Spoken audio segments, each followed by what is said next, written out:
अभिवादन स्वीकार कीजिए ब्रजेश मिश्रा का और आप देखना शुरू कर चुके हैं द डिबेट।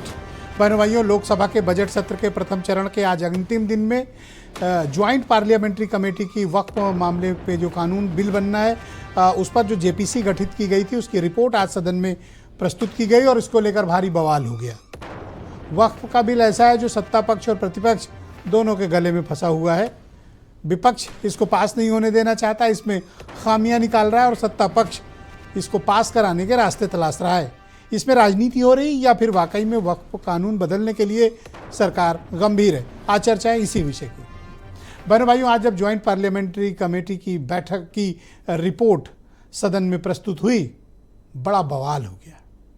बवाल इस बात को लेकर हुआ है कि जेपीसी के अपोजिशन के सदस्यों का ये आरोप है कि उनकी असहमतियों को जेपीसी रिपोर्ट में सम्मिलित नहीं किया गया और एक रिपोर्ट बनाकर 400-600 पन्ने की भेज दी गई। उनकी असहमतियों का स्थान देने के बजाय जो सत्ता पक्ष यानी एनडीए से जुड़े हुए सांसद हैं, उनकी सहमतियों को और उनके बातों को लिया गया। मल्लिकार्जुन खड़गे जो नेता प्रतिपक्ष हैं राज्यसभा में, उन्होंने इस रिपोर्ट को ही फर्जी बता दिया और विपक्ष ने इसका भारी विरोध किया। दोनों सदनों में बड़ा विरोध हुआ। आखिरकार होम मिनिस्टर ने इस पर इंटरवीन किया और कहा कि अगर विपक्ष के सांसदों की जो जेपीसी के मेंबर हैं उनकी असहमतियों को शामिल किया जाए तो उन्हें कोई परेशानी नहीं। बाद में इसे संलग्नक के तौर पर उनकी असहमतियों को शामिल किया गया। ऐसा क्यों हुआ और इसके पीछे के कारण क्या हैं? और रिपोर्ट आज जो पेश हुई है वो बजट सत्र के प्रथम चरण के अंतिम दिन हुई है। अब इसके बाद 10 मार्च को बैठक होगी, देन इस पर डिसाइड होगा। राह आसान नहीं है। राह आसान होती तो आज जो इनकम टैक्स बिल आया है उस पर भी उसे भी सेलेक्ट कमेटी को भेज दिया गया, यानी उसको लेकर भी अभी स्थितियां स्पष्ट नहीं है। अभी कितना टाइम लगेगा कोई नहीं जानता, लेकिन अगले सत्र के प्रथम दिवस में पेश करने को कहा गया है, बट अभी कितना चलेगा ये देखना पड़ेगा। तो क्या वाकई में जेपीसी जो फॉर्म हुई है वक्फ कानूनों को लेके, बिल को लेके, क्या सरकार वाकई में गंभीर है कि वो वक्फ में रिफॉर्म चाहती है, ट्रांसफॉर्म चाहती है, या फिर इस पूरे मामले का एक राजनीतिकरण हो रहा है? क्या एक्चुअली हकीकत है? इस बारे में खुली चर्चा होनी चाहिए। मैं चाहता हूं कि कुछ आप स्टेटमेंट सुन लें, फिर आज की परिचर्चा को हम आगे बढ़ाएंगे। मैं मेरी पार्टी की ओर से आपको विनती करना चाहता हूं कि विपक्ष के जो डिस्प्यूट्स हैं एक सिर कर आप संसदीय कार्यप्रणालिका के उपयुक्त रूप में जो जोड़ना है वो जोड़े। इसमें मेरी पार्टी को कोई आपत्ति नहीं। अनेक सदस्यों ने अपना डिसेंट नोट दिया है। वो नोट देने के बावजूद भी प्रोसीडिंग से निकालना और उन मेजॉरिटी मेंबर्स के व्यूज सिर्फ उसमें रखकर बुलडोज करना, ये ठीक नहीं है।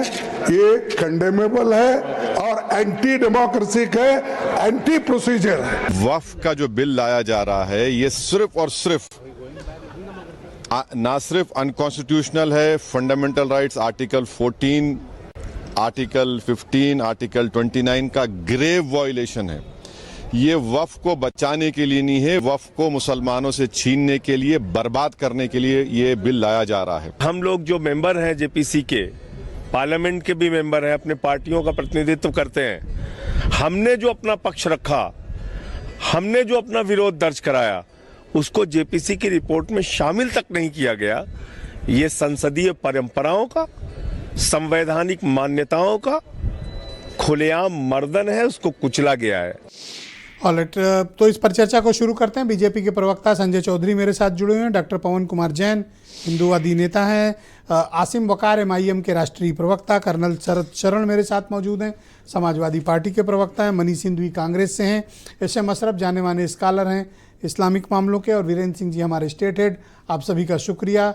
और मैंने संजय सिंह जो ज्वाइंट पार्लियामेंट्री कमेटी के सदस्य हैं और आम आदमी पार्टी के सांसद हैं, उन्हें भी आमंत्रित किया है इस डिबेट में शिरकत करने के लिए। वो भी थोड़ी देर में हमें ज्वाइन करेंगे। संजय चौधरी बीजेपी के प्रवक्ता है। संजय जी, मैं आपसे जानना चाहता हूँ, आप वाकई में इसको लेकर गंभीर हैं या फिर आप चाहते हैं कि इस पर राजनीति हो और इस मामले को जितना बखेड़ा उत्पन्न कर सकें वो करें?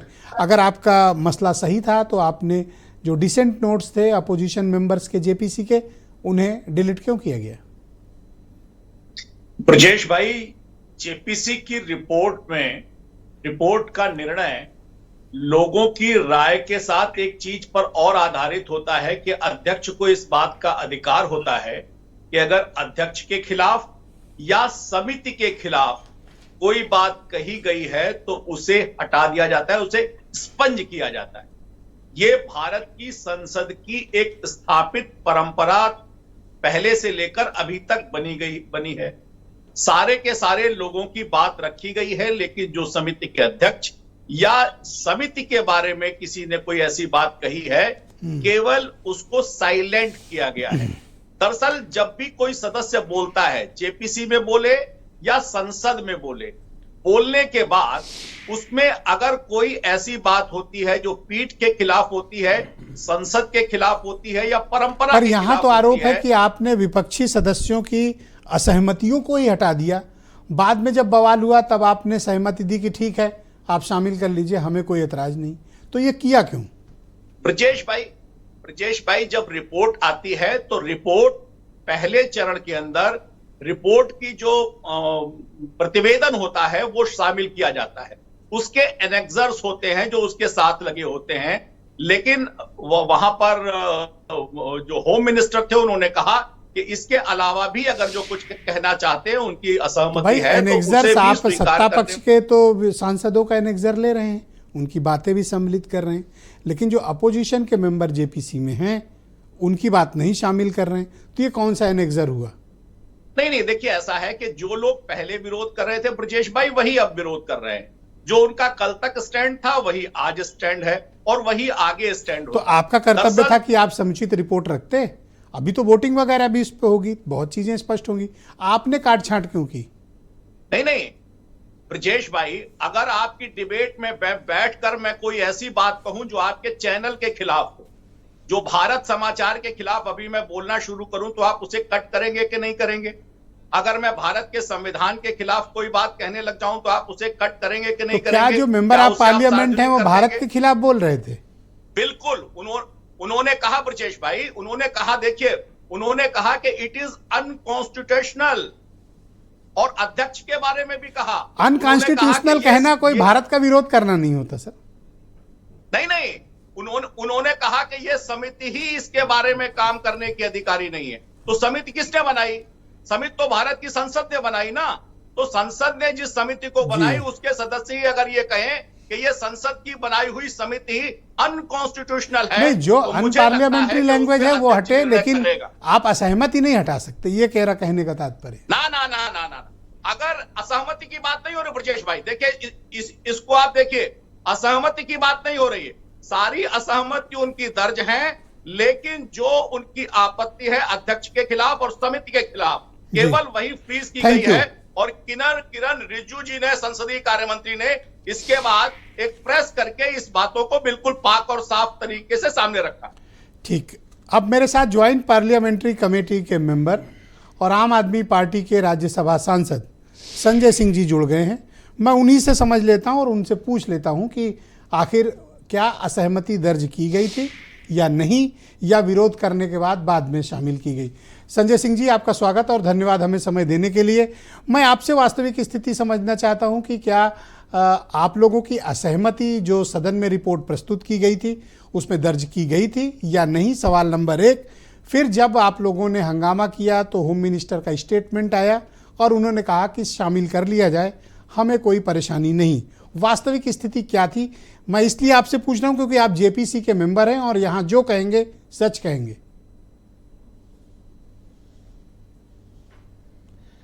देखिए, सबसे पहले तो आपको नमस्कार, आपके दर्शकों को नमस्कार।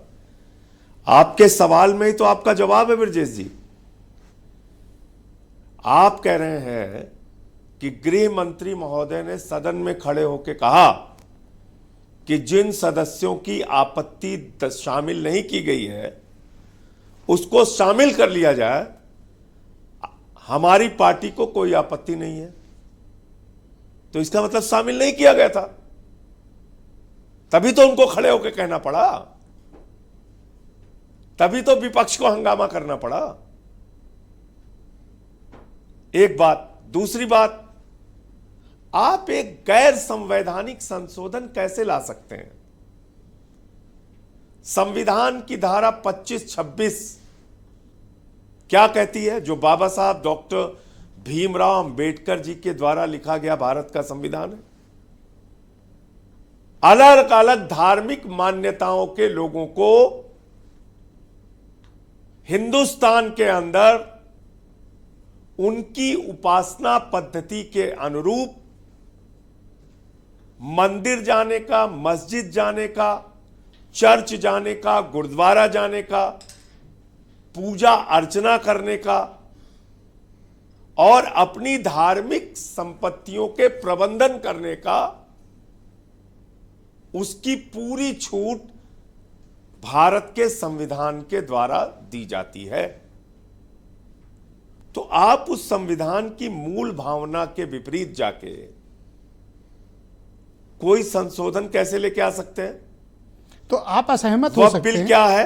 आप असहमत हो सकते हैं। वक्फ बिल है तो जो क्या आपकी लोग असहमति अपनी दर्ज हुई थी संपत्तियों अथवा को नहीं हुई थी?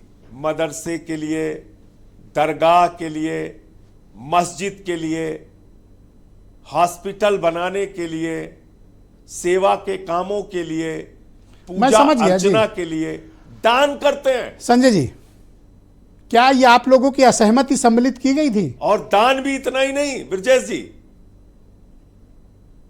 गैर मुसलमान भी दान कर सकता है। बहुत सारे हिंदू राजाओं ने वक्फ के लिए दान किया है। अमीर हो, गरीब हो, जी, हिंदू हो, मुसलमान हो, दान में तो कोई पाबंदी नहीं लगा सकते। लेकिन आप अगर इस वक्फ के संशोधन को पढ़ेंगे तो आपको शर्म आएगी। मैंने पढ़ा है, आपको बता रहा हूं, आपके दर्शकों को भी बता रहा हूं। इसमें क्या लिखा हुआ है कि एक व्यक्ति वक्फ के लिए दान तभी कर सकता है जब वो 5 साल का प्रैक्टिसिंग मुस्लिम हो।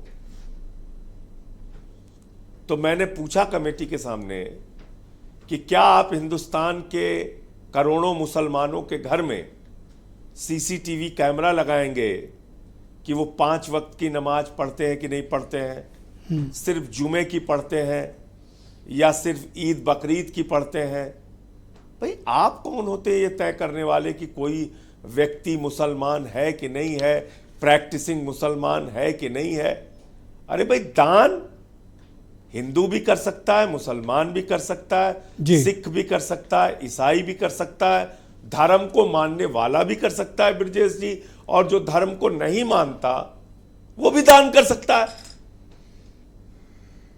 पर ऐसा क्यों कहा नेता सदन राज्यसभा में जो है जेपी नड्डा ने? उन्होंने कहा कि भारत को कमजोर करने की कोशिशें हो रही हैं, देश को तोड़ने की कोशिशें हो रही हैं, और ऐसा उन्होंने जेपीसी रिपोर्ट पर जो हंगामा हुआ राज्यसभा में, आप भी मौजूद थे जिस वक्त, उन्होंने कहा यह गंभीर बयान है। आप लोगों ने ऐसा क्या रिपोर्ट में मेंशन किया है कि नेता सदन को यह बात कहनी पड़ी? नहीं, देश को तोड़ने वाली बात कहां से इसमें आ गई? देश को तोड़ने का काम तो 24 घंटे भारतीय जनता पार्टी करती है। समाज को विभाजित करने का काम तो 24 घंटे बीजेपी वाले करते हैं। हिंदुओं को मुसलमानों से लड़ाओ, हिंदुओं को सिखों से लड़ाओ, हिंदुओं को ईसाइयों से लड़ाओ, हिंदुओं को हिंदुओं से लड़ाओ, जाट को गैर जाट से लड़ाओ, मराठा को गैर मराठा से लड़ाओ, दलित को सवर्ण से लड़ाओ, किसान को पुलिस के जवान से लड़ाओ, पहलवान को पुलिस के जवान से लड़ाओ। ये तो भारतीय झगड़ा का पार्टी का काम है। देश में झगड़ा कराना, उन्माद फैलाना, देश को बांटना, देश को तोड़ना, देश को कमजोर करना, इसके अलावा करते क्या है ये? जेपीसी के चेयरमैन जगदम्बिका पाल, के लिए इन्होंने क्या किया? उन्होंने एक पब्लिक स्टेटमेंट दिया कम करने के लिए इन्होंने क्या किया? संजय जी बताइए, देश में सांप्रदायिक सद्भाव कायम रहे संजय जी, इन्होंने क्या क्या कदम? आपकी जेपीसी के चेयरमैन जगदम्बिका पाल ने एक ओपन पब्लिक स्टेटमेंट दिया है और उन्होंने कहा कि 421 पेज की जो रिपोर्ट सदन में प्रस्तुत की गई है उसमें 281 पेज डिसेंट नोट्स हैं, आप लोगों के हैं। तो जब वो कह रहे हैं कि सम्मिलित हुआ है तो फिर डिलीट करने की बात कहां से आ गई? डिलीट हुआ है, वाइटनर लगे हैं, बहुत सारी चीज़ों को काटा पीटा गया है। और ये मैं एक जेपीसी सदस्य होने के नाते पूरी जिम्मेदारी से भारत समाचार चैनल पर आपके दर्शकों के सामने, देश के सामने और आपके सामने कह रहा हूं। तो अब जब ये और बिल अगर इसको लेके कोई जांच सार्वजनिक की जाए और कराई जाए और रिपोर्ट सामने रखी जाए, देश को बताया जाए, तो इनकी असलियत पता चलेगी भारतीय जनता पार्टी की। अच्छा, मान लीजिए कोई कटौती इन्होंने नहीं की थी, हमारी आपत्तियां जो थी अगर उसको इन्होंने यथावत स्वीकार कर लिया था, तो फिर गृह मंत्री खड़े होकर क्यों बोलते हैं कि नहीं, इनकी जो आपत्ति है उसको शामिल कर लिया जाए? बीजेपी की तरफ से एक इसका जवाब स्टेटमेंट आया दीजिए ना। कि समिति के खिलाफ, समिति के अध्यक्ष के खिलाफ बड़ी अपमानजनक बातें कही गई थी, अनपार्लियामेंट्री लैंग्वेज थी, वो हटाया गया है, वो डिलीट किया गया है।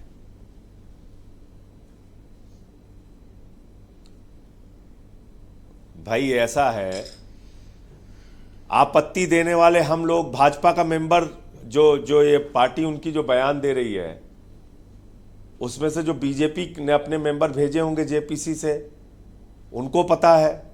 हम लोग जेपीसी के मेंबर थे, हमें पता है कि हमने क्या क्या आपत्ति दी। तो मैं आपको जिम्मेदारी से कह रहा हूं ना एक बात। नहीं, आपकी और बात पूरी स्वीकार है, जिम्मेदारी इसीलिए से मैंने कह रहा कहा हूं। कि आप यहाँ जो कहेंगे सच कहेंगे। एज ए जेपीसी मेंबर मैं आपसे बात की, इसीलिए मैंने कहा जो तो कहेंगे मैं आप आपसे सच जो कहेंगे। पूछ रहा हूं उसका जवाब बीजेपी वालों से मांग लीजिएगा। आप मुझे बताइए कि अगर उन्होंने हमारी आपत्तियों को हटाया नहीं था, तो क्यों कहना पड़ा गृह मंत्री को खड़े होकर कि हमारी पार्टी को कोई आपत्ति नहीं है? इनकी ओके। जो विपक्ष की जो आपत्तियां हैं, जो डिसेंट नोट है, जो इन्होंने अपना विरोध दर्ज कराया है, उसको शामिल कर लिया जाए। ये तो बोलना पड़ा ना उनको, जी। देश के सामने, पूरे देश ने सुना। एक और सवाल है आपसे कि अब जब रिपोर्ट प्रस्तुत हो गई है सदन के किरण भीतर, रिजिजू जी बोल रहे थे पार्लियामेंट में, उस वक्त भी मैं खड़े होकर मैंने अपोज किया जी। और मैंने कहा कि आप क्यों गलत जानकारी देश को दे रहे हैं, क्योंकि झूठ बोलना असंसदीय होता है। तो मैंने झूठ शब्द नहीं बोला, मैंने कहा आप गलत असत्य जानकारी दे रहे हैं देश को। और मैंने ये बात उनको बोली कि भाई हम लोगों ने जो अपनी आपत्तियां दी थी उसको आपने काट पीट क्यों किया, और ये आपको पता है कि आपने काट पीट किया है, क्योंकि वो माइनॉरिटी में अफेयर्स के भी मिनिस्टर है किरण रिजिजू। कौन रिस्पॉन्सिबल है अगर जेपीसी की रिपोर्ट में कोई इस तरह से डिलीट होता है या हटाई जाती है, तो इसका जिम्मेदार कौन है संसदीय प्रक्रिया में? आपसे मैं समझना चाहता हूं और दर्शक भी जानना चाहते हैं। और अंतिम सवाल कि अब आप लोग के पास क्या विकल्प हैं, आपका नेक्स्ट स्टैंड, आप मतलब अपोजिशन का क्या होगा? देखिए, अपोजिशन का क्या होगा, हमारा क्या होगा, वो बहुत छोटी बात है और उसको किनारे रखते हैं एक बार ब्रजेश जी। लेकिन ये बात जरूर याद रखिएगा कि आज शुरुआत हुई है वक्फ की संपत्तियों को कब्जा करने की। कल को ये लोग मंदिरों के खिलाफ भी ऐसे बिल लाएंगे, क्योंकि मंदिरों के पास भी बहुत अच्छी अच्छी जमीनें हैं। अयोध्या में इन्होंने काम किया ही था पूंजीपतियों को देने का, जमीनों को। आपको पता है, मैंने उसके बारे में खुलासा भी किया था। ये भारतीय जनता पार्टी के जो समर्थक देश भर में खुश हो रहे हों, मेरी बात को ध्यान से सुन लें। पूरे देश में मंदिरों की जमीनों पर कब्जा करने का भी बिल भारतीय जनता पार्टी लेकर आएगी, क्योंकि मंदिरों के पास बहुत प्राइम लोकेशंस के ऊपर जमीनें हैं, बहुत अच्छी अच्छी जगहों पे जमीनें हैं। वो जमीनें कब्जा करके अपने दोस्तों को और प्रधानमंत्री, ये तो आप लोगों को, मेजॉरिटेरियन को आप उकसाने की कोशिश कर रहे हैं। आप उकसा रहे हैं लोगों को। सुन तो लीजिए। अरे मैं अभी पूरी बात ही नहीं कर पाया, आप सिर्फ मंदिरों वाली बात सुन के ही इतना बोलने लगे। मेरी बात पूरी हो जाने दीजिए सर। कितना बोल रहे हैं, कह रहे हैं। गुरुद्वारे की जमीनें बहुत प्रोमिनेंट जगहों पे है, बहुत अच्छी अच्छी जगहों पे है। गुरुद्वारों के खिलाफ ये बिल लेके आएंगे। चर्चों की जमीनें, आप प्रयागराज से चले जाइए, बहुत अच्छी जगहों पे जाके आप पूरे देश में देखिए जी, उनकी नहीं, एक दिन संजय चौधरी मुझे बता रहे थे कि अकेले महात्मा गांधी मार्ग हजरतगंज में ही 5 चर्च हैं। तो अब मंदिर, मस्जिद, गुरुद्वारा, चर्च जी सबकी जमीनें कब्जा करके उनके खिलाफ बिल लाके अपने पूंजीपति दोस्तों को देंगे। इनका ना धर्म से मतलब है, ना देश से मतलब है। ये सिर्फ चंद पूंजीपतियों के हाथों में बिक चुकी सरकार है, लुट चुकी सरकार है। और हम खुशी होते हैं, कई बार खुश होते हैं, अरे आज वफ की जमीनें कब्जा हो रही हैं, चलो खुशी मनाओ, लड्डू बांटो। जैसे बुलडोजर पे हमारे कुछ भाई लड्डू बांटते हैं, मुसलमानों के घर पे चल रहा है। कंक्लूड करें संजय जी। फिर भूल जाते हैं कि अयोध्या में हमारे गरीब भाइयों के घर पे, हिंदुओं के घर पे भी चला। फिर भूल जाते हैं कि काशी में छोटे छोटे मंदिरों को पे भी बुलडोजर चढ़ाया इन लोगों ने। ये किसी के सगे नहीं है सर, तो किसी के भी सगे नहीं है। अब पार्लियामेंट में आप लोगों का स्टैंड क्या होगा फाइनली? हमारी जितनी ताकत है हम विरोध करेंगे।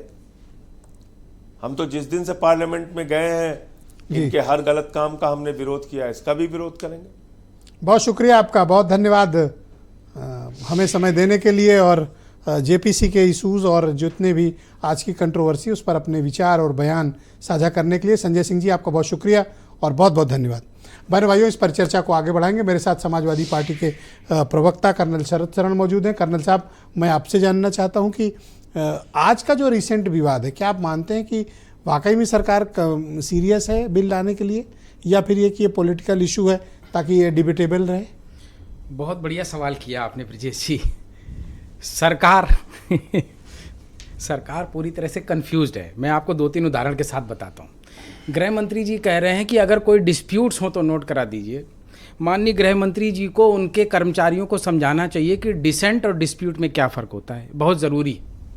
दूसरी बात, भूपेंद्र जी आए और उन्होंने बोला कि स्टैंडिंग कमेटी के पैरा 72 से लेके 90 के बीच में जो अधिकार हैं उसमें चेयरमैन के कुछ अधिकार हैं कि वो जिसको असंवैधानिक समझते हैं, गैर जरूरी समझते हैं, उसको हटा सकते हैं। और साथ में हमारे वरिष्ठ प्रवक्ता साथी संजय चौधरी जी ने उसकी प्रस्तावना ही बदल दी। उन्होंने बोला भारत समाचार में आपको वही करना पड़ेगा जो ब्रजेश मिश्रा जी चाहेंगे, क्योंकि देश में जगदम्बिका पाल जी भी वही करेंगे जो मोदी जी चाहेंगे, तो बाकियों किसी की हैसियत कहाँ है लोकसभा में।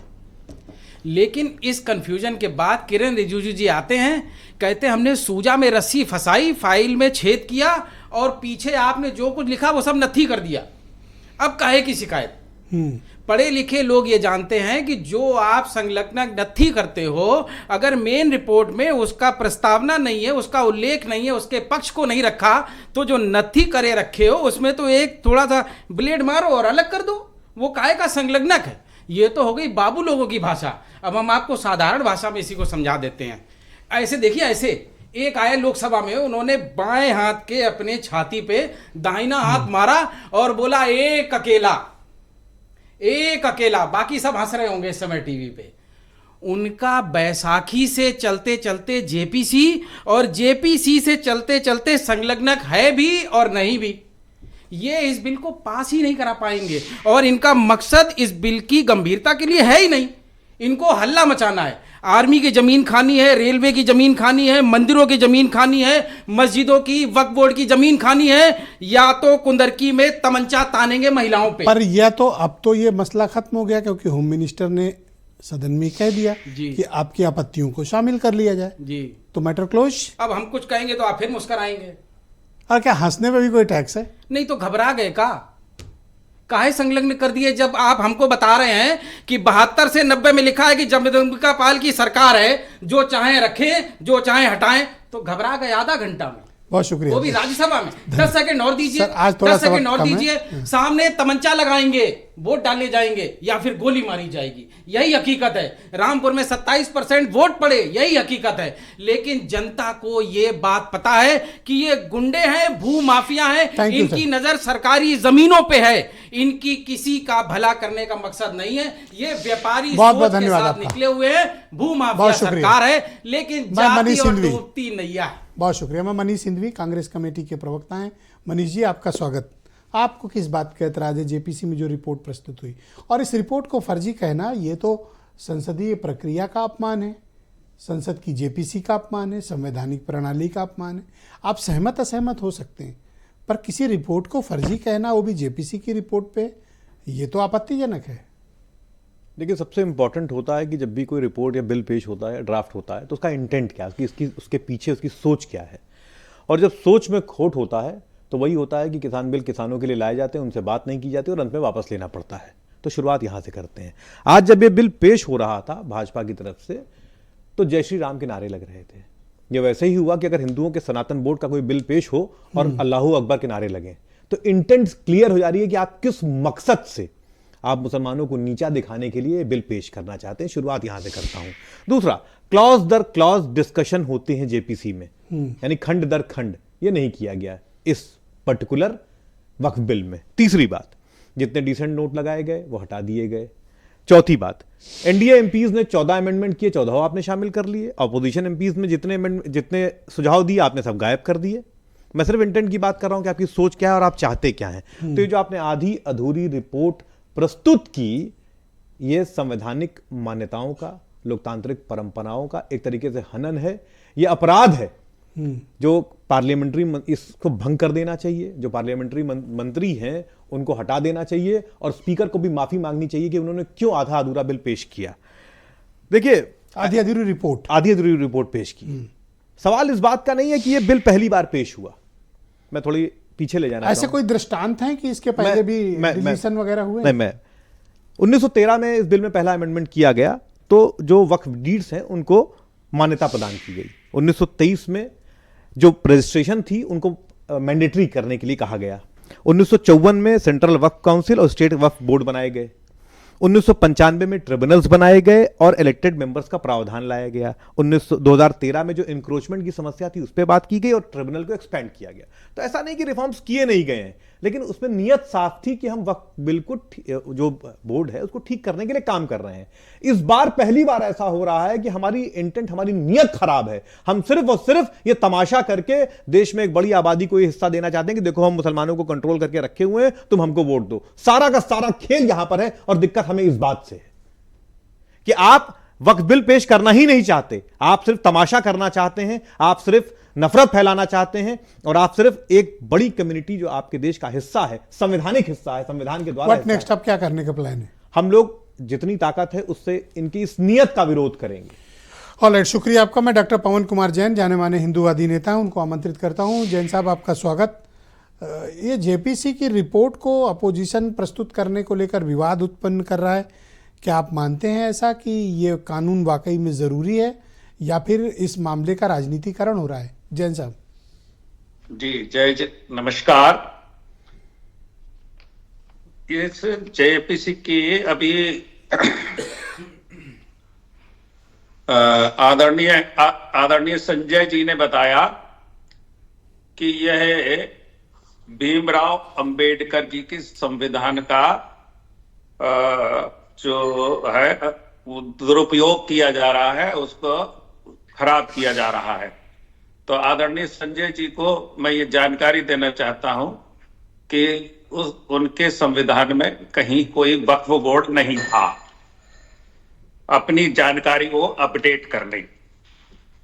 और अभी जो मनीष हिंदवी जी ने बताया 1913 से लेकर के इसका और अब तक का इतिहास बताया, लेकिन इसका जो दुरुपयोग किया गया 1995 में और फिर उसको बिल्कुल ही खत्म कर दिया गया 2013 में, क्योंकि इसमें जो है भारत का काम, भारत देश जो है लोकतंत्र संविधान के अनुसार चलता है, संविधान के अनुसार चलता है।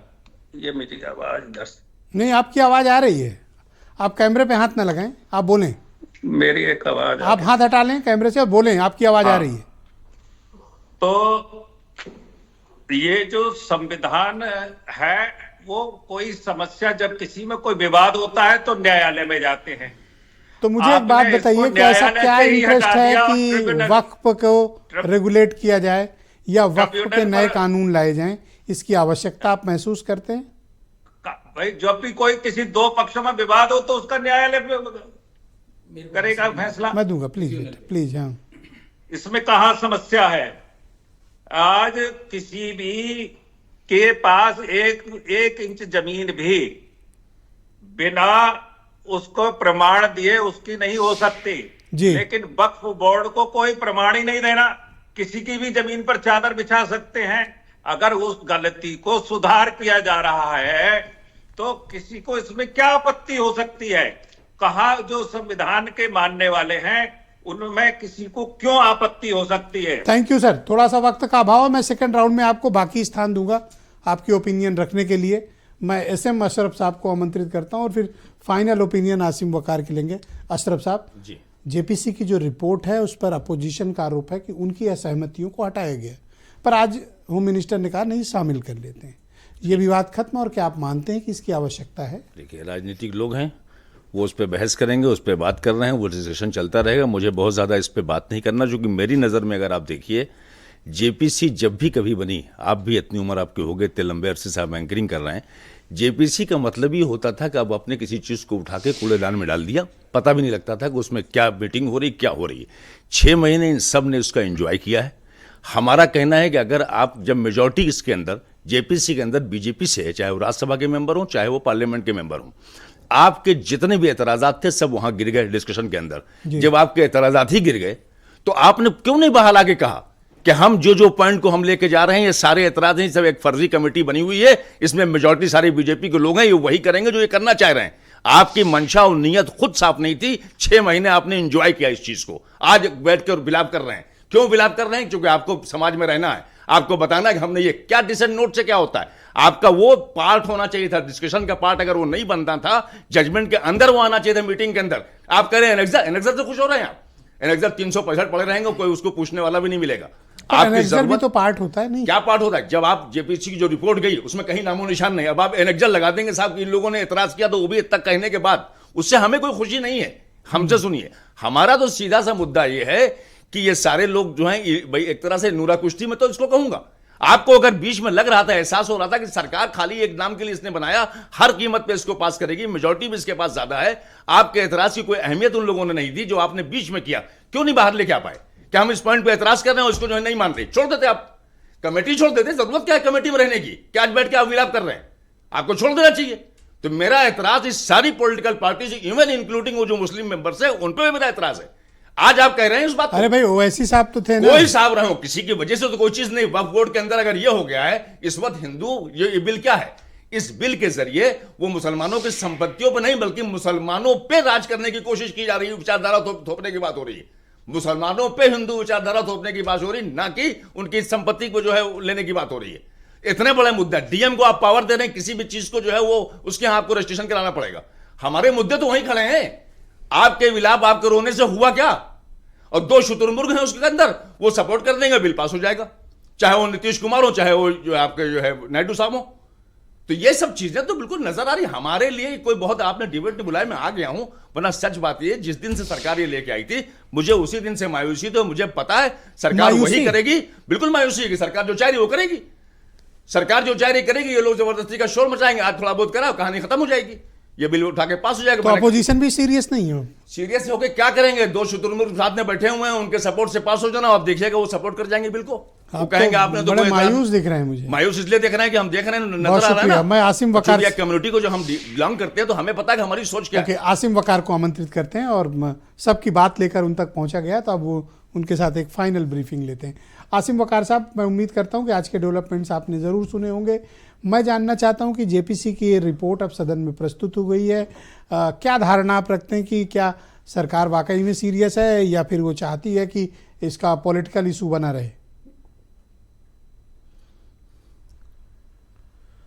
अरे सर देखिए, हर आदमी अपनी बात कर रहा है।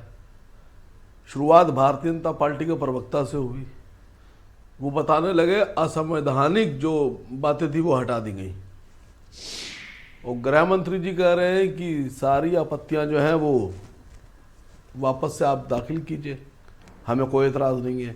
प्रवक्ता जी में, गृह मंत्री जी में अपनी उनकी जो एडवाइस है उसमें ही फ़र्क है। प्रवक्ता जी कह रहे हैं सब असंवैधानिक था इसलिए हटाया गया, और गृह मंत्री कह रहे हैं कि नहीं सब दाखिल करिए, सब लाइए, हमें कोई आपत्ति नहीं। दूसरी बात, जो सरकार कहती है 1 नेशन या एक कानून एक देश की बात करने वाली सरकार ये कहती है, उसके लोग ये कहते हैं कि मुसलमानों के वक्फ के लिए अलग कानून बनाओ और जो बाकी धर्म है उनके लिए अलग कानून बनाओ। वक्फ में आप लिमिटेशन एक्ट ला रहे हैं कि लागू कर दो, लेकिन ये हिंदुओं की प्रॉपर्टी पे, सिखों की प्रॉपर्टी पे और क्रिश्चियंस की प्रॉपर्टी पे लागू नहीं होगा, तो मुसलमानों की प्रॉपर्टी पे क्यों लागू होगा? दूसरी बात, अगर सरदारों के, सिखों के गुरुद्वारे में कोई मुसलमान मेंबर नहीं हो सकता, हिंदुओं के मंदिरों में या उनकी प्रॉपर्टी में कोई मुसलमान मेंबर नहीं हो सकता, क्रिश्चियंस के चर्च में या उनके अपने धार्मिक ज़मीनों में कोई मुसलमान मेंबर नहीं हो सकता, तो मुसलमानों की ज़मीनों में हिंदू मेंबर क्यों हो सकते हैं? सरकार को बताना पड़ेगा सर।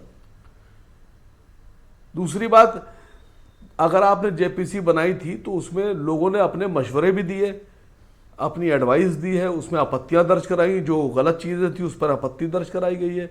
आपको सबकी आपत्तियां एज इट इज़ रखना चाहिए थी।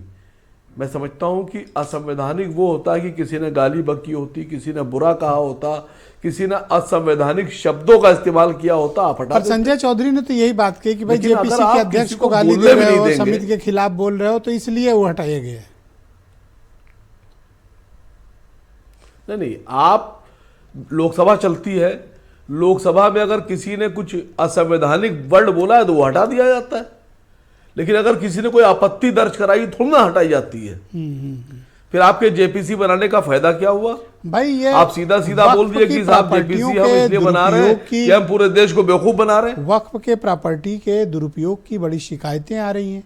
सरकार चाहती है कि मुसलमानों का भला हो और उनकी जो प्रॉपर्टीज वक्फ उन्होंने की है वो मुसलमानों के काम आए, गरीबों के काम आए, तो वो उसे ठीक करना चाहते हैं। तो इस रेगुलेशन पर क्या ऐतराज है? जी नहीं सर, आप नहीं सर आप हमको दूध पीता बच्चा समझ रहे हैं या मुसलमानों को समझ रहे हैं? पहले तो ये क्लियर कर दीजिए। अगर दुरुपयोग कोई व्यक्ति तो कर रहा होगा, भाई किसी से पूछो, आज आपके द्वारा बिठाया गया व्यक्ति कर रहा होगा। नहीं सर, बात तो सुनिए। मुसलमानों को क्या समझ रहे हैं आप? शीशी मुंह में लगी हम लोगों के, हमें कुछ नहीं पता है। अगर आपने कहा कि दुरुपयोग हो रहा है, तो जो दुरुपयोग करने वाले लोग हैं उनके खिलाफ क्या कार्रवाई की आपने? अरे सीबीआई जांच, किसी एक व्यक्ति का नाम बताइए। सीबीआई जांच चल रही है। 10 साल में भारतीय जनता पार्टी की सरकार, सुनिए सर, बीजेपी नहीं कहां चल रही है? वसीम रिजवी उसके खिलाफ सीबीआई जांच चल रही है, उसके आगे पीछे एक पुलिस की गाड़ी चल रही है। नहीं, उसने नाम बदल दिया सर, तो ये थोड़ी प्रॉब्लम हो गई है। नहीं तो सीबीआई जांच चल रही है। नहीं, मैं पूछ रहा हूं आपसे, किसको जेल भेज दिया? कौन सी जांच है जो 10 साल से चल रही है, रुकी नहीं रही है, चल रही है? ये कौन से अधिकारी जांच कर रहे हैं? आप बता रहे हैं कि लोग जो हैं वो गड़बड़ कर रहे हैं। किसको जेल भेजा आपने? किसके खिलाफ कार्रवाई की? किसको पद से हटाया? मुझे सरकार लिख कर दे कि साहब हमने इसके खिलाफ कार्रवाई की, इसकी जांच की और इसके। वकार साहब थैंक यू। दूसरे चरण में आपके बाकी विचारों को स्थान देंगे सर। वीरेन जी भी आ गए हैं डिबेट में। वीरेन जी, मैं आपसे जानना चाहता हूं कि इस मसले पर जो विवाद उत्पन्न हुआ है, इस पर क्या ओपिनियन आप रखते हैं? और दूसरा, क्या सरकार वाकई में इस चाहती है कि ये जो वक्फ की गड़बड़ियां हैं ये दूर हों, या फिर ये मामला राजनीतिक रूप से एक सनसनी बना रहे? देखिए, जो जेपीसी की रिपोर्ट आई है और वक्फ को लेकर जो कानून बनाने की बात कही जा रही है, उसमें डर खाली मुसलमानों को इस बात का है कि सरकार इस कानून के बहाने उनकी संपत्तियों पर कब्जा न कर ले, उनको हथिया न ले। असली खेल इसी बात का है। लेकिन ये भी बात की सच्चाई है कि वक्फ बोर्ड में बैठे हुए चेयरमैन से लेकर तमाम अधिकारियों ने, मुतवल्लियों ने इन संपत्तियों का शोषण किया है। और अब एक तरह से कह सकते हैं कि मुसलमान नेताओं ने ही मुसलमानों का शोषण किया है और वक्फ जमीनों पर औने पौने में बेची हैं, खरीदी हैं, उनका दुरुपयोग किया है। बिक्री से तात्पर्य यह है कि लीज पर देना या उस पर किसी को कब्जा करा देना। ब्रजेश जी, जो चीज़ अल्लाह के नाम पर दान की गई है वो बुजुर्गों ने सामाजिक कल्याण के लिए की थी और वक्फ को माना गया कि बहुत पवित्र चीज़ है, ये सबके लिए है। समाज में सब आदमी, इसका इस्लाम का एक बंदोबस्त है जो हर व्यक्ति पर वक्फ होने के बाद वो सभी को राहत दे, उनकी मदद के लिए कुछ हो। इतनी उदारता थी तब लोगों में। अब तो जमीन की लूट चल रही है, जमीन दान कौन करता है। और जिस बात को लेकर आज चर्चा है कि इसमें संशोधन बहुत सारे ऐसे किए गए हैं जो मुसलमानों को डराते हैं, उनकी ज़मीनों को लूट लिया जाएगा, उनकी ज़मीनें छिन्न भिन्न हो जाएंगी। देखिए, जब नजूल और वक्फ दोनों को ऐसा लोग समझते हैं कि शायद एक ही तरह चीज़ है। अगर नजूल के ज़मीन पर कार्रवाई हो सकती है तो वक्फ के ज़मीन पर भी कार्रवाई होनी चाहिए। अगर नजूल के मुकदमा हाई कोर्ट में सुना जा सकता है तो वक्फ के मुकदमे भी हाई कोर्ट में जाने चाहिए। ट्रिब्यूनल बना था, ट्रिब्यूनल से अगर आप सहमत नहीं हैं तो ट्रिब्यूनल के ऊपर हाई कोर्ट में जाना चाहिए। अशरफ भाई ये बता रहे थे कि पहले भी ये व्यवस्था थी, नए वाले कानून में इसको हाईलाइट किया जा रहा है।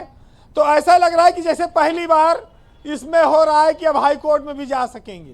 देखिए, एक बड़ी समस्या जो इसमें मुसलमानों को लगती है कि अब डीएम तय करेंगे कि कोई संपत्ति वक्फ है कि नहीं। यहीं पर मामला उनके हाथ से निकल जाता है और वो प्रशासन के नियंत्रण में आ जाता है कि सरकारें और प्रशासन वक्फ की स्थिति को तय करेंगी। देखिए ब्रजेश जी, कभी दान की किसी चीज को कमाई का साधन नहीं बनाया गया, लेकिन जब इन जमीनों को कमाई का साधन बनाया जाने लगा तब विवाद पैदा होने लगे, लोग ट्रिब्यूनल में जाने लगे, कोर्ट कचहरी में दौड़ने लगे। और जिन जिन लोगों ने इन जमीनों पर कब्जा किया है, करोड़ों अरबों की संपत्ति बना रहे हैं, किराएदारी कर रहे हैं, उनके खिलाफ इस तरह के एक्शन होने चाहिए। इस कानून को लेकर विसंगतियों पर चर्चा हो सकती है, लेकिन जो भ्रष्टाचार व्याप्त है बोर्डों में, उस पर भी कार्रवाई बहुत आवश्यक हो गई है। आज सबसे बड़ी बात यह है कि वक्फ बोर्ड में महिला शामिल होगी, पुरुष शामिल होगा, सीईओ बनेगा, क्या बनेगा, ये सब विषयों पर तमाम सारी बातें रखी गई हैं। लेकिन इतनी ज़्यादा ज़मीनें हैं जिन पर अभियान चलेगा तो कई साल में भी ये चीज़ें सिमट नहीं पाएंगी। ये बहुत बड़ी बात है। और ज़्यादा दूर ना जाओ, अपने लखनऊ में ही 2 बोर्ड हैं, दोनों के अध्यक्षों का हाल देख लीजिए। कितना अरबपति, कितना करोड़पति बन गए हैं। सरकार पहले इनकी जांच कराए, इनके खिलाफ कार्रवाई करे। यही हाल छोटा सा एक देख लीजिए उत्तर प्रदेश का। तो जब बोर्ड अपनी ही लोगों की और अपनी ही जमीनों का शोषणकारी रूप ले ले तो वहां पर कार्रवाई कराने में क्या बुराई है, उसमें होना चाहिए। अगर नए बिल में कुछ नई चीजें आ रही हैं तो ब्रजेश जी, ये देश डर से तो चलने वाला नहीं है। अब रेवेन्यू कोर्ट सुने, जैसे हम लोगों के यहाँ मुकदमा क्या होता है, रेवेन्यू कोर्ट में भी तो सुना जाता है, हाई कोर्ट में, सिविल कोर्ट में भी सुना जाता है। और कहते हैं कि जो दान की जमीन है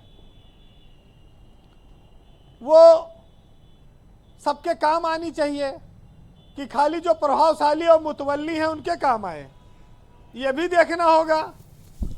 लेकिन हम कहते हैं किसी दान की जमीन से, मंदिर या वक्फ की जमीन से सरकार को कोई लेना देना नहीं होना चाहिए, सरकार का कोई मतलब नहीं होना चाहिए। लेकिन जब उस जमीन पर कमर्शियल एक्टिविटी होने लगे, रुपये कमाने का साधन बन जाए, तब सरकार का हस्तक्षेप आवश्यक हो जाता है, क्योंकि वहां पर लोगों का वाजिब हक मारा जाने लगता है। वहां सरकार अपनी भूमिका निभाए, उसका हम लोग स्वागत करेंगे। फिलहाल जी कंक्लूड करें। जो कहते हैं ना कि भाजपा ने कई बिल पास कराए हैं, 370 बिल आई, वो 35 ए लाई, राम मंदिर निर्माण का भी बिल लाई, 3 तलाक का भी ले आई। तो क्या आप सोचते हैं कि वह बिल रुक पाएगा? रुकेगा नहीं, पास तो ये भी होगा। अब उसका नफा नुकसान लोग अपने हिसाब से तय करें। और जहाँ तक राजनीतिक फायदे की बात है तो कुंभ में 50 करोड़ के लगभग आंकड़ा जा रहा है। उधर एक और सनातन परंपरा चल रही है, दूसरी ओर इधर जो कहा जाता है तुष्टीकरण को लेकर जो चर्चाएं छिड़ी हैं, तो इस बिल से वहां भी बीजेपी को फायदे होने वाला है। तो राजनीतिक लाभ भी बीजेपी लेगी, इसमें कोई शक नहीं है। फिलहाल हम तो वही कहेंगे कि जो सबके हित में हो सुनिएगा कि यह हिजरतों का ज़माना भी क्या ज़माना है, और उन्हीं से दूर हैं जिनके लिए कमाना है जी। और खुशी ये है कि मेरे घर से फ़ोन आया है, और सितम ये है कि सब खैरियत बताना है। और हमें तो बात बहुत देर से समझ में आई है कि वहीं तो जाल बिछा है जहां पर दाना है। बहुत शुक्रिया वीरेंद्र जी, बहुत बहुत धन्यवाद वीरेंद्र जी हमारे साथ जुड़ने के लिए और अपना ओपिनियन, फीडबैक और ऑब्जर्वेशंस हम तक पहुंचाने के लिए। संजय चौधरी भारतीय जनता पार्टी के प्रवक्ता हैं। संजय जी, मैं डिटेल्ड में आपसे समझना चाहता हूं कि ये आरोप लग रहे हैं कि भारतीय जनता पार्टी एक कौम विशेष को कार्नर करना चाहती है, इसलिए आप इस तरह की उनकी संपत्तियों के, उनकी दान की हुई संपत्तियों के मामले में दखलंदाजी कर रहे हैं। ब्रजेश भाई, पूरी डिबेट में मुझे लगता है कि जो 3-4 मोटे मोटे विषय आए हैं, मैं पूरी जिम्मेदारी के साथ और तर्कों के साथ अपना इनका जवाब रखना चाहूंगा, और मुझे लगता है कि मुझे आप थोड़ा समय दे देंगे। देखिए, अगर वक्फ बिल पर संशोधन गैर संवैधानिक आज है, तो पहले संशोधन हुए वे कैसे संवैधानिक थे? इसके पहले भी तो इसमें संशोधन हुए हैं। तो जो लोग इस बात को कहते हैं कि वक्फ जो हमारी संस्कृति का, हमारे मजहब का, हमारे अपने का है, तो वो पहले जो संशोधन हुए थे उन संशोधनों को उन्होंने भारतीय जनता पार्टी के विरोध की सरकार में क्यों स्वीकार कर लिया था? दूसरी बात, कांग्रेस के मेरे मित्र कह रहे थे कि हमें आपत्ति इस बात की थी कि जब ये बिल प्रस्तुत किया जा रहा था तो वहां जय श्री राम के नारे लग रहे। दरअसल मंशा जय श्री राम के, संस्कृति के, सनातनता के विरोध की है, और मुझे लगता है कि यही इसका कारण है। इसीलिए जेपीसी की रिपोर्ट के पहले जिनके जो मंतव्य थे वे आज भी वैसे ही हैं। जो ये कह रहे हैं कि इस जेपीसी में इसके संशोधन अनकॉन्स्टिट्यूशनल हैं, वो ये बताएं कि वो जेपीसी की मांग क्यों कर रहे थे। इसीलिए जेपीसी की मांग कर रहे थे कि हम इसमें जाकर ये कहेंगे कि ये अनकॉन्स्टिट्यूशनल है बिल। अगर ये कहना था तो मुझे लगता है कि जेपीसी में जाने की बात, जेपीसी को बनाने की बात और जेपीसी में तर्क रखने की बात बेमानी है। तीसरी बात, ये कह रहे थे कि ये जो अभी संजय सिंह जी कह रहे थे बहुत बेहतर होता तो जेपीसी में जो इसके प्रो थे वो भी अगर एक सांसद इसमें बैठते तो बहुत बेहतर पाता है। वो कह रहे थे कि हिंदू भूमि के बारे में भी ऐसा ही निर्णय होगा। मुझको लगता है कि संजय सिंह जी की स्मृति का लोप है। देश के जो सबसे बड़े बड़े मंदिर हैं ब्रजेश भाई, चाहे वो वैष्णो देवी हो या तिरुपति देवस्थान हो, उस पर किसका नियंत्रण है? उस पर नियंत्रण तो सरकारों का है, और वहां की सरकारों में वैसे लोग बैठकर उससे प्राप्त आमदनी का इस्तेमाल लोगों के लिए होता रहा है, और वहां लाभ लेने वाले लोग गैर धर्म के लोग भी हैं। तो मुझे लगता है कि जिन्हें यह समझ में नहीं आ रहा है उन्हें अपने तर्कों को संशोधित कर लेना चाहिए। निश्चित रूप से वक्फ की जमीन का इस्तेमाल बेहतरी के लिए हुआ। दरअसल सच्चर कमेटी की रिपोर्ट भी अगर ये पढ़ लेते तो बेहतर पाते। सच्चर ने भी अपनी रिपोर्ट में कहा है कि वक्फ की जमीन जो है वक्फ, उसका 10% भी इस्तेमाल अगर मुसलमानों के लिए हो जाए तो मुसलमानों की आधी से ज्यादा समस्या का समाधान हो सकता है। और इसी समाधान के लिए भारतीय जनता पार्टी इन वक्फ के बिल में संशोधन को लेकर आई है। हम समय समय पर मुस्लिम समाज के लिए के संशोधनों के लिए भी लगातार बात करते रहे हैं, चाहे वो उनके मदरसों के मॉडर्नाइजेशन की बात हो और चाहे 3 तलाक की बात हो, चाहे गुजरे भत्ते की बात हो। हम मुस्लिम समाज की बेहतरी के लिए निश्चित रूप से काम करते हैं, और हम चाहते हैं कि देश के नागरिक के रूप में वो और बेहतरी के लिए आगे बढ़े। ओके, कर्नल साहब गो अहेड, आपकी आपत्तियां क्या रेज करें, बताइए। तो वो तमंचा लगाना बंद कर देंगे? बेहतरी के बारे में अगर सोचना शुरू किया है और वो पसमानदा सम्मेलन दोबारा शुरू करेंगे, वो भी शुरू कर दीजिए। निर्णय देके आपको बता दिया है ना, तो मुझे लगता है कि जनता के निर्णय पे आगे सिर झुकाइए मित्रवर। जनता के निर्णय में उत्तर प्रदेश, जनता के निर्णय ने आपको 70 साल सत्ता से दूर रखा इस देश की आजादी के बाद, तो उस निर्णय से आप सहमत हैं? अरे अभी आप सर झुकाइए ना, आज को देखिए, आज का निर्णय जो है जनता का लगातार आपके लिए आ रहा है। आला हुजूर तो यहाँ कोई है नहीं, आला हुजूर तो यहाँ कोई है नहीं, सर झुकाने का सवाल नहीं। सर 60 सेकंड का टाइम है, आप उपयोग करो सर, आप बोलो सर, अपनी बात रख लो। संजय जी ऐसा संजय है, जी धन्यवाद। हाँ संजय जी ऐसा है, यहाँ कोई 30 सेकंड आला और हुजूर है नहीं, सल्तनत ये है नहीं, जनता तय करेगी। ये बात आपने माना तो बहुत अच्छी बात है। तो अगली बार रामपुर में जनता को वोट डालने देंगे या वहां पे फिर राइफलें तान के घर के अंदर रखेंगे? जब रामपुर में 26% हो तब भी आपको दर्द हिंदुस्तान के इतिहास में किसी लोकसभा चुनाव में 26 नहीं 27% वोट पड़ा था रामपुर में। 80 साल की आजादी में किसी लोकसभा में सबसे कम वोट पड़ा है। हम लोग मुद्दे से अलग चलेंगे। मीडिया पे सबने धन्यवाद चैनल देखे हैं, मनीष सिंह, आपने वोट नहीं डाले। सर धन्यवाद सर। 30 सेकंड दीजिए सर नहीं, अब हो गया टाइम। ट्रिब्यूनल पे इन लोगों आज टाइम नहीं, आज सहयोग जी, करते हैं। इनको ट्रिब्यूनल की 10 डेफिनेशन नहीं पता। मैं 10 आर्म फोर्स ट्रिब्यूनल के काम बताता हूँ। सबसे पहले सर, वो 20 उनको सेकंड में खत्म जैन करो। साहब, जय जिनेंद्र, अरे जो आप बोलते बोलते रुक गए, जय जिनेंद्र। ये संविधान में नहीं लिखा है जय जिनेंद्र, लेकिन गैर संवैधानिक नहीं है। इसी तरीके से ट्रिब्यूनल संविधान में मेंशन नहीं है, लेकिन गैर संवैधानिक नहीं है। आर्म फोर्सेस ट्रिब्यूनल बना है आर्मी में, और वो उसके पास जुडिशियल पावर्स हैं। ट्रिब्यूनल की डेफिनेशन समझ लीजिए बैठने से पहले। आपकी आपत्तियां क्या? देखिए, संजय भाई ने बड़ी खूबसूरती से बात को मोड़ दिया है। वक्फ बिल पर संशोधन गैर संवैधानिक नहीं कहा गया, इन्होंने कहा उसको गैर संवैधानिक कहा जा रहा है। उसके साथ जो एक खेल कर रहे हैं उसको गैर संवैधानिक क्या, शब्दों का हेरफेर है। इन्होंने कहा कि वो हम लोग ने जो संशोधन है उसको ही गैर संवैधानिक, ऐसा नहीं है। हम लोग जो ये डिसेंट नोट गायब कर दे रहे हैं, आधा अधूरा रिपोर्ट प्रस्तुत कर रहे हैं, उसको हम लोग गैर संवैधानिक कह रहे हैं। तो शब्दों को ठीक कर लें। दूसरी बात, रही बात जय श्री राम, हम सब लोगों के आस्था है, हम लोगों सब लोगों का विश्वास है, लेकिन हम लोग ने राजनीतिकरण नहीं किया है। जब वक्फ बिल पेश हो और उस वक्त हम चिल्लाएं तो इसका मतलब हमारी इंटेंट क्या है, हमारा इंटेंशन क्या है। मैं उस इंटेंशन की बात कर रहा था। हर्ट हुए उससे?